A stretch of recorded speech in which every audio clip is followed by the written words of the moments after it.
दोस्तों, आप जानते हैं कि पिछले कुछ दिनों में इलेक्ट्रल बॉन्ड की जानकारी भरपूर तरीके से आई है और सबको जानकारी मिली है कितना इलेक्ट्रल बॉन्ड बेचा गया है और कितना इलेक्ट्रल बॉन्ड खरीदा गया है और कहाँ कहाँ वो बॉन्ड किस पार्टी को दिया गया है। आप ये भी जानते हैं कि स्टेट बैंक ऑफ इंडिया ने बार बार सुप्रीम कोर्ट से ये कहा कि हमें 30 जून तक समय चाहिए। हमारे पास पूरी जानकारी है, पर जो सुप्रीम कोर्ट चाहती है वो जानकारी समय लगेगा।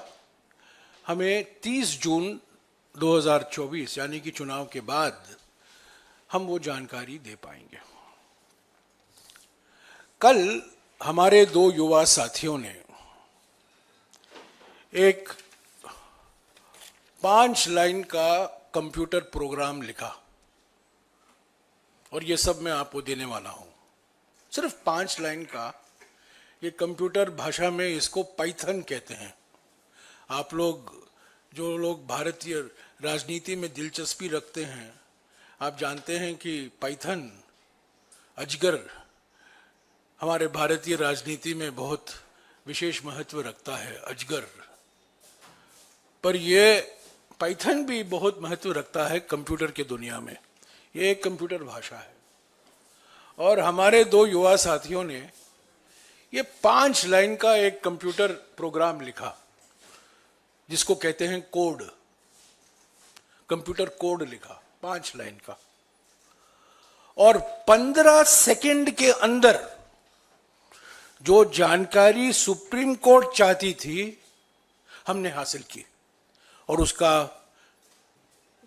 विस्तृत तरीके से विश्लेषण हमने किया है। उसकी जानकारी मैं आपको देने वाला हूं। पर पहली बात तो यह है कि जो स्टेट बैंक ऑफ इंडिया हमेशा कहकर आ रही थी कि हमें 30 जून 2024 तक समय चाहिए सुप्रीम कोर्ट के आदेश को पालन करने के लिए, हमने 15 सेकंड के अंदर ये जानकारी हासिल की है। तो बिल्कुल साफ है कि मोदी सरकार नहीं चाहती थी कि ये जानकारी अभी निकले, पूरी तरीके से ये जानकारी निकले जो सुप्रीम कोर्ट ने आदेश किया था। दूसरी बात, जब इलेक्ट्रल बॉन्ड की जानकारी पहली निकली थी, मैंने आपको कहा था कि इस घोटाले में 4 अलग अलग तरीके अपनाए गए हैं। मैं कंपनियों को दोषी नहीं ठहरा रहा हूं। कांग्रेस पार्टी निजी कंपनियों के खिलाफ नहीं है। कांग्रेस पार्टी ये मानती है कि जीडीपी विकास दर बढ़ाने के लिए निजी निवेश अनिवार्य है। निजी निवेश के बिना जीडीपी विकास दर नहीं बढ़ सकता। और जब हमारा घोषणा पत्र आएगा कुछ ही दिनों में, आप देखेंगे विस्तार से हमने इस पर चर्चा की है और हमने ये भी कहा है कि किस तरीके से निजी निवेश को हम बढ़ाएंगे। तो निजी निवेश के खिलाफ नहीं है, हम निजी निवेश के पक्ष में हैं। प्राइवेट इन्वेस्टमेंट के बिना आर्थिक विकास होना असंभव है। और जो प्राइवेट इन्वेस्टमेंट, जो निजी निवेश 2004 और 2014 के बीच में था, जीडीपी का 32% निजी निवेश हुआ करता था, वो पिछले 10 सालों में घटकर 28% हुआ है। तो निजी निवेश को प्रोत्साहन देना बहुत जरूरी है, पर यह निजी निवेश नहीं है। निजी कंपनियों का इस्तेमाल किया गया है बीजेपी सरकार के द्वारा। तो हमारा निशाना कोई प्राइवेट कंपनी नहीं है, हमारा निशाना सीधा बीजेपी सरकार है, सीधा प्रधानमंत्री हैं, गृह मंत्री हैं, जिन्होंने ये इलेक्ट्रल बॉन्ड को सोचा, अंतिम रूप दिया और इसकी घोषणा की। तो ये 4 रास्ते क्या थे घोटाले के? मैंने आपको पहले कहा था, मैं फिर से दोहराऊंगा पहला रास्ता था चंदा दो धंधा लो। आजकल आप लोग सब सिम कार्ड इस्तेमाल करते हैं, कुछ लोग प्रीपेड करते हैं, कुछ लोग पोस्टपेड करते हैं। ये प्रीपेड घूस है, यानी कि चंदा दो धंधा लो, प्रीपेड घूस, जैसा कि आपका प्रीपेड सिम कार्ड है। दूसरा रास्ता है ठेका लो घूस दो। ये पोस्टपेड हुआ, यानी कि पहला आपको कॉन्ट्रैक्ट मिलता है और कॉन्ट्रैक्ट मिलने के बाद आप रिश्वत देते हैं, तो ये पोस्टपेड हो गया। तीसरा रास्ता है हफ्ता वसूली, और ये मोदी सरकार ने इस पर पेटेंट लगा दी है। हफ्ता वसूली के माने क्या है? ये पोस्ट पेड नहीं, ये पोस्ट रेड है।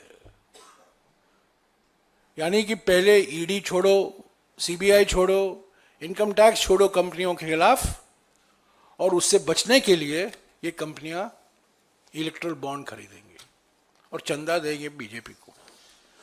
और चौथा रास्ता जो अपनाया गया है फर्जी कंपनियों का, शेल कंपनियों का। बार बार प्रधानमंत्री लंबे लंबे भाषण करते थे 2014 में पार्लियामेंट में और पार्लियामेंट के बाहर कि मैं फर्जी कंपनी को बंद कर दूंगा, फर्जी कंपनियों के खिलाफ हूं।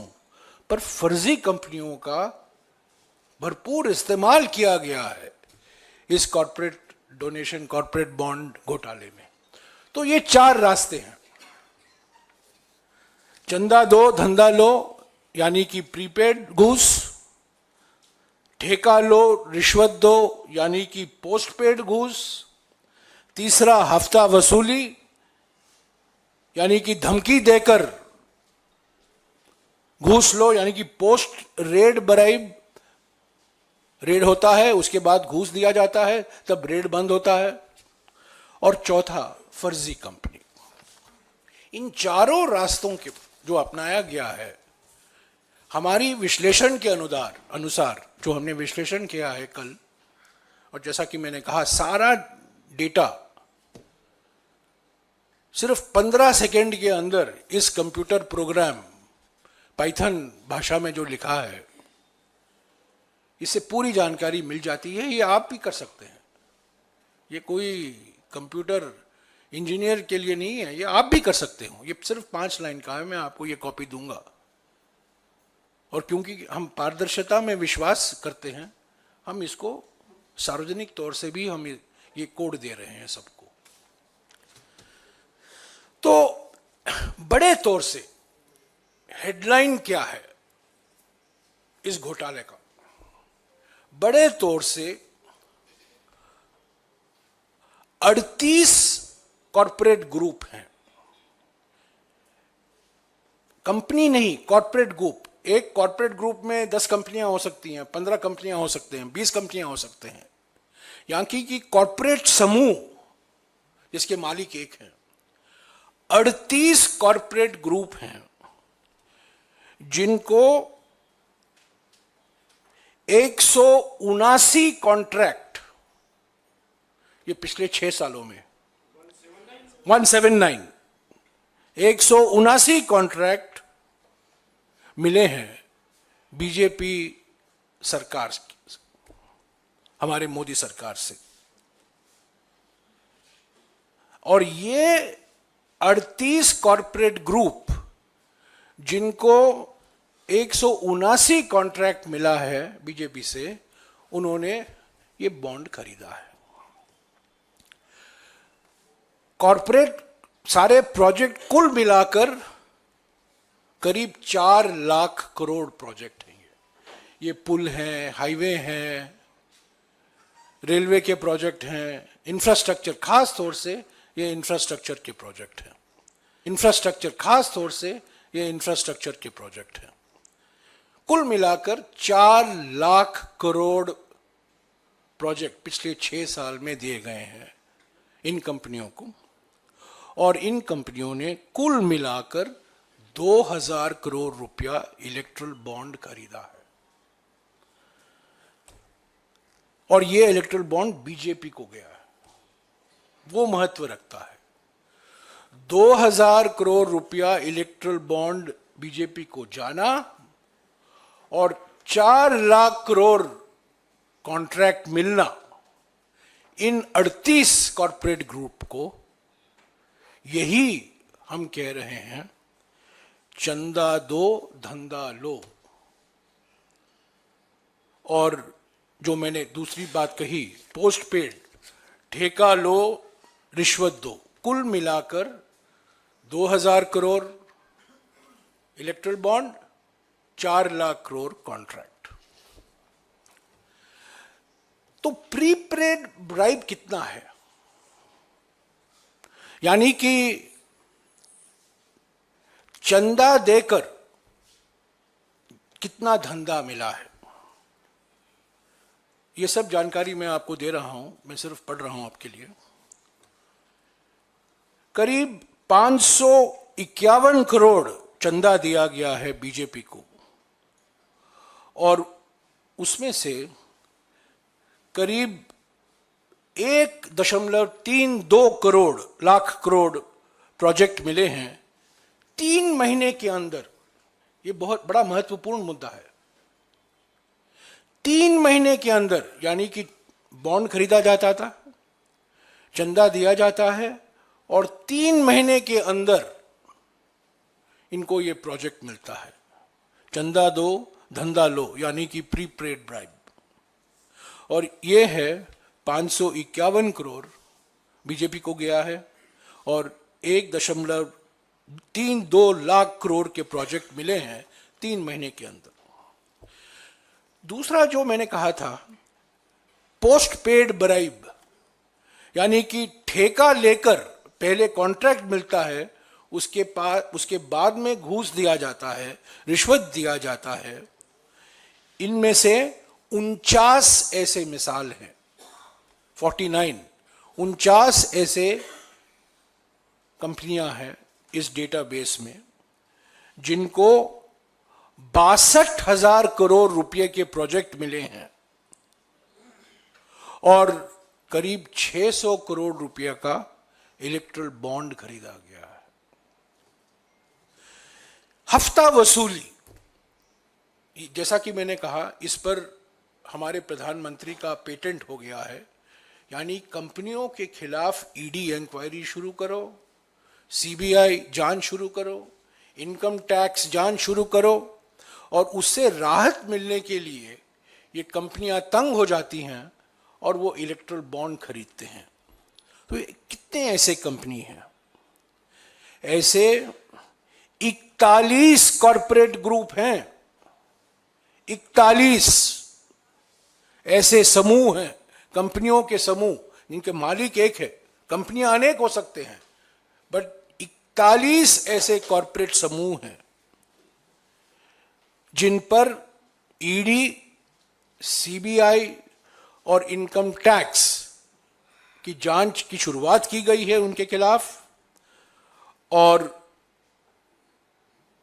रेड शुरुआत के बाद करीब 1,853 करोड़, यानी कि 1900 करोड़ रुपया रेड के बाद दिया गया है चंदा। रेड के बाद बॉन्ड खरीदा गया है और ये बॉन्ड सीधा बीजेपी के खाते में गया है। और चौथा रास्ता, जो फर्जी कंपनी का रास्ता है, जिसके खिलाफ प्रधानमंत्री ने लंबे लंबे भाषण किए थे 2014 और 2015 में, ऐसे 16 फर्जी कंपनी है, 16 फर्जी कंपनियां हैं। माने कौन ये कंपनी है, क्या करते हैं, क्या बनाते हैं, मुनाफा कितना है, कहां से ये मुनाफा आ रहा है, इसकी कोई जानकारी नहीं। ये शेल कंपनी है, फर्जी कंपनी है। और 16 फर्जी कंपनियों ने करीब 419 करोड़ रुपया चंदा बीजेपी को दिया है, फर्जी कंपनियों ने। तो साथियों, संक्षिप्त में मैं यही कहूंगा, ये 4 रास्ते एक मशहूर हिंदी फिल्म हुआ करता था 1970 के दशक में, राजेश खन्ना और मुमताज, आपको याद होगा, दो रास्ते। ये तो चार रास्ते, दो रास्ते नहीं, ये चार रास्ते। हर बात में इन्फ्लेशन बढ़ गया है, रास्तों का भी इन्फ्लेशन हो गया है। दो रास्ते नहीं, चार रास्ते।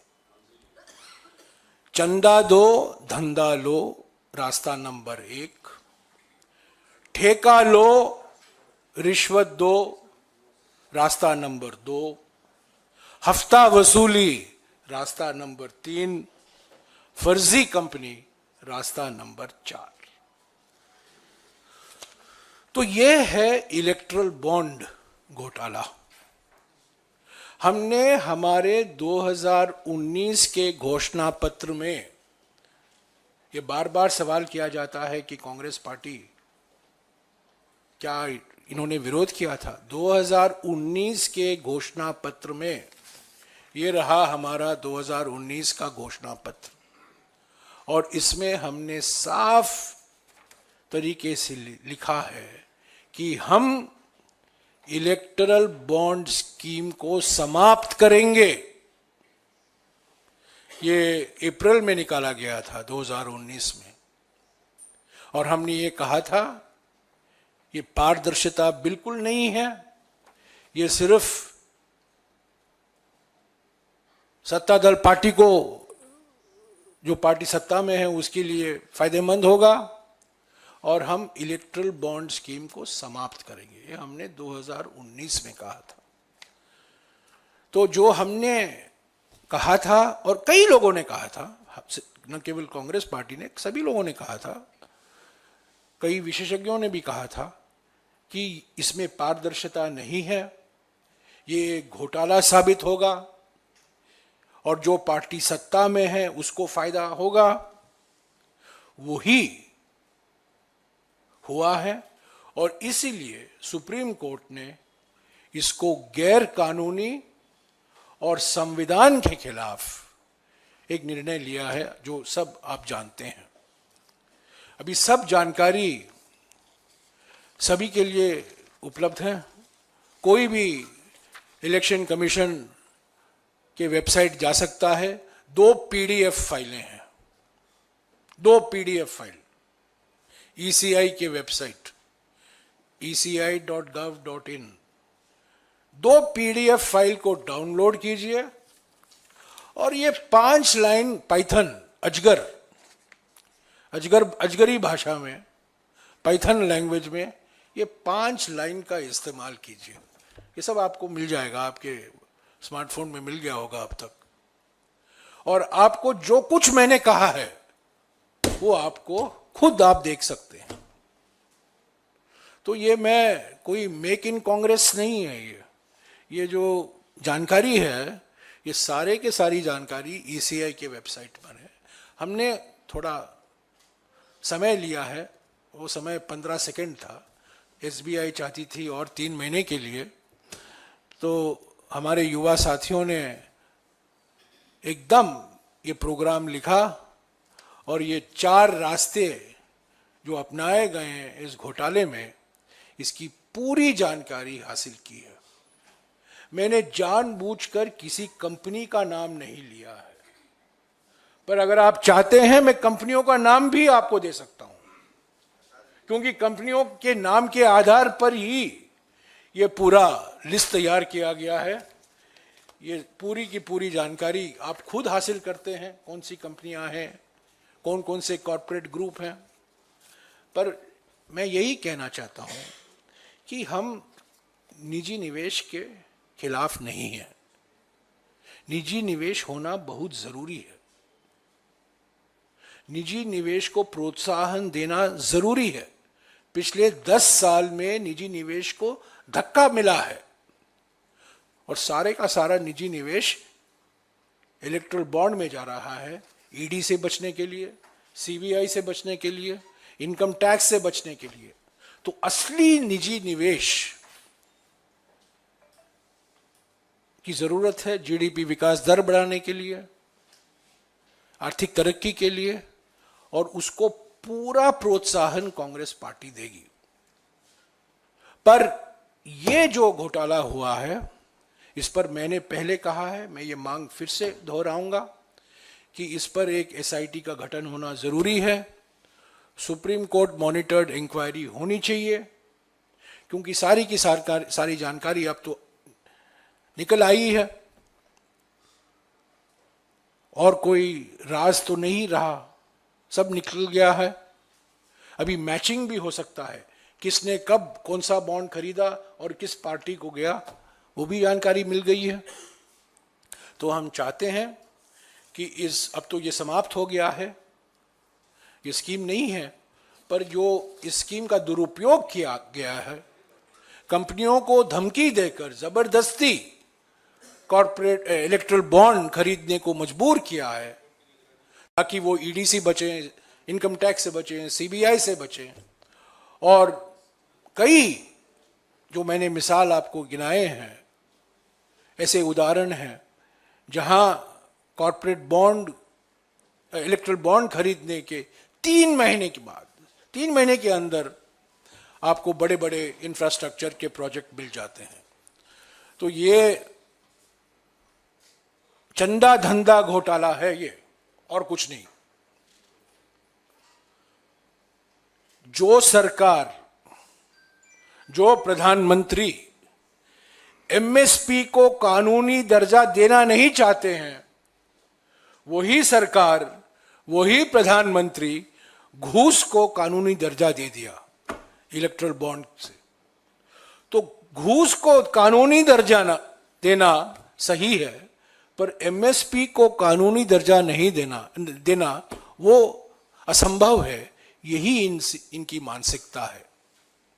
चंदादाताओं को सम्मान और अन्नदाताओं का अपमान, यही मोदी सरकार की नीति रही है। ये घोटाला, इस पर जांच होनी चाहिए, सुप्रीम कोर्ट मॉनिटर्ड इंक्वायरी होनी चाहिए, और सभी पार्टियां इस इंक्वायरी, इस जांच से अपना सहयोग देगी। हमारी पार्टी भी पूरी सहयोग देगी। शुक्रिया।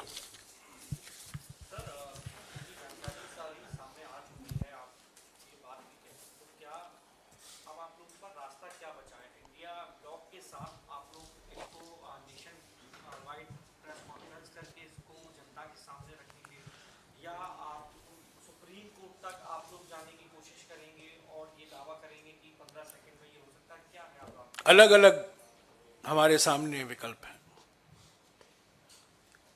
कल से हम कोशिश कर रहे हैं अखबारों में एडवर्टाइजमेंट निकालने की।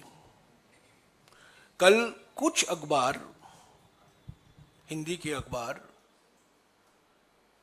कैसे उन्होंने साहसी दिखाई, उन्होंने हमारा एडवर्टाइजमेंट छापा।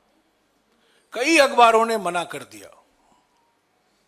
सुपूत क्या है, यह शब्द गलत है, ये सारे के सारे मैसेज मेरे व्हाट्सएप में है। इसका प्रूफ क्या है, ये शब्द इस्तेमाल मत करो, वो शब्द इस्तेमाल मत करो। आज भी हमने कोशिश की, आज भी आपने देखा होगा कुछ राज्यों में छपा है, खासतौर से उत्तर भारत के राज्यों में छपा है, क्योंकि हम ये सिर्फ ये हिंदी मीडिया में इसको छाप रहे हैं। अंग्रेजी मीडिया तो बिल्कुल असंभव है, दरवाजे बंद हैं। तो आज भी हमने कोशिश की, आज भी कुछ अखबारों ने साहस दिखाई कि उन्होंने छापा, पर कई अखबारों ने कहा हम नहीं छापेंगे। तो एक ये रास्ता है, जनता को हम जानकारी देते रहेंगे। दूसरा रास्ता यह है कि हमने मांग की है, तृणमूल कांग्रेस ने मांग की है, आम आदमी पार्टी ने मांग की है, कई पार्टियों ने, इंडिया गठबंधन की पार्टियों ने मांग की है कि इस पर सुप्रीम कोर्ट मॉनिटर्ड इंक्वायरी होना जरूरी है। तो ये हमारी मांग है। हम ये मांग को हम दोहराते रहेंगे। सुप्रीम कोर्ट द्वारा स्पेशल इन्वेस्टिगेशन टीम एसआईटी का गठन करना जरूरी है, और इसकी पूरी जांच, पूरी विश्लेषण करना जरूरी है, ताकि ये जो रेड धंधा चंदा रिश्ता, रेड और पेड, और धंधा और चंदा, इन दोनों का क्या रिश्ता है, ये दूध का दूध पानी का पानी हो जाएगा।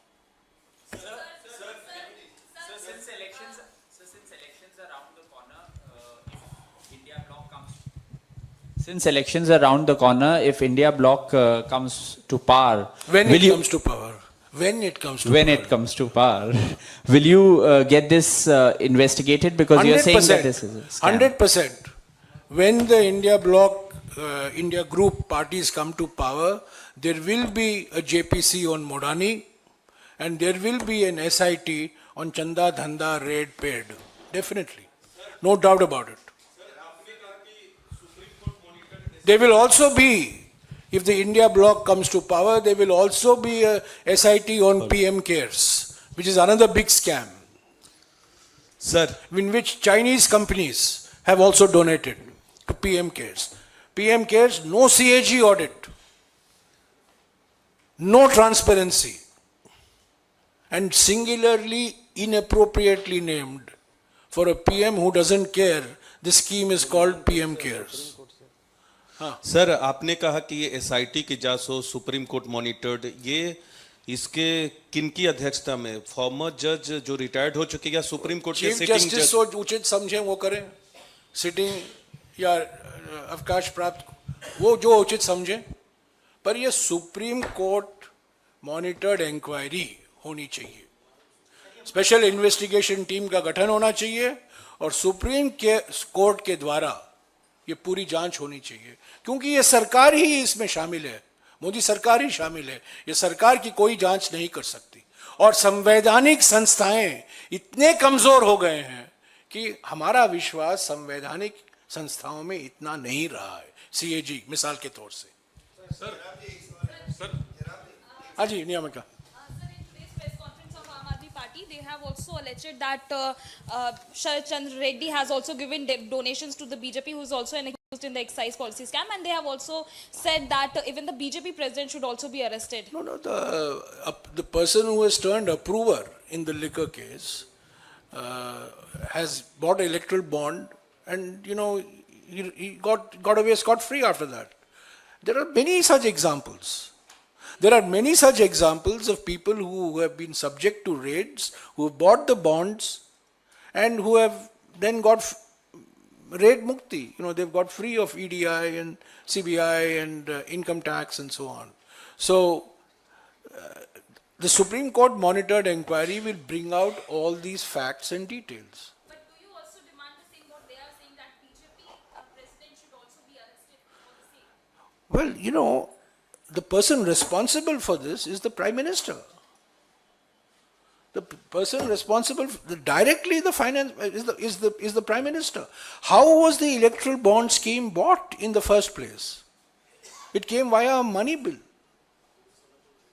We had objected at that point of time. I had objected. There is a petition of mine pending in the Supreme Court. The present Chief Justice of India, in the Aadhaar matter, said that the use of the money bill route to pass bills like the Aadhaar bill is a fraud on the Constitution. This is the word that the current Chief Justice has used. And there is a 7-judge bench of the Supreme Court that is going to hear my petition on the misuse of the money bill. The money bill route has been used time and again by this government to get such bills passed, which have been declared unconstitutional. To get such acts passed, which have been declared as unconstitutional. हाँ जी। जयराम जी, जब तक ये जानकारी public domain में नहीं थी, आप लोग लगातार ये बात कह रहे थे कि जानकारी मिलेगी तो पता चलेगा किस कंपनी, किस कॉर्पोरेट हाउस ने किस पार्टी को कितना दिया। अब जानकारी आपके सामने आपके रखी हुई है, बावजूद इसके आप उन कंपनियों की बात नहीं कर रहे हैं और बार बार ये कह रहे हैं निजी कंपनी के खिलाफ नहीं है। इसी पोडियम से राहुल गांधी ने भी कहा था कि वो मोनोपोलिज्म के खिलाफ है, प्राइवेट कंपनी या कॉर्पोरेट हाउस के खिलाफ नहीं है। क्या वजह है कि अब जानकारी सार्वजनिक और आपके पास होने के बावजूद आपके नेता बार बार एक कॉर्पोरेट हाउस का जिक्र करते हैं, बताते हैं कि हर चीज उसको मिल जाता है, तो अब आप लोग क्यों नहीं उन कंपनियों को इस पोडियम से एक्सपोज कर रहे हैं? हम 100 सवाल पूछे हैं उस कंपनी से, प्रधानमंत्री से। उनके तो कर्ता दाता तो प्रधानमंत्री हैं। मैंने कहा ना, अभी आपने सुना नहीं, मैंने इनके सवाल के जवाब में मैंने कहा कि इंडिया ब्लॉक पहला निर्णय होगा मोडानी में जेपीसी होगा। मैंने कहा है इनको, मैंने बार बार कहा है, उससे हम पीछे नहीं हटेंगे। और मुडानी का नाम कैसे नहीं है इसमें, ये बताइए। ये सवाल ये मैं बता रहा हूं क्यों, मैं बताता हूं क्यों मुडानी का नाम नहीं है। मुडानी का नाम इसलिए नहीं है क्योंकि जो इन हाउस कंपनी है उससे तो आप जबरदस्ती नहीं है, तो वो तो आता रहता है, गंगा बहती रहती है।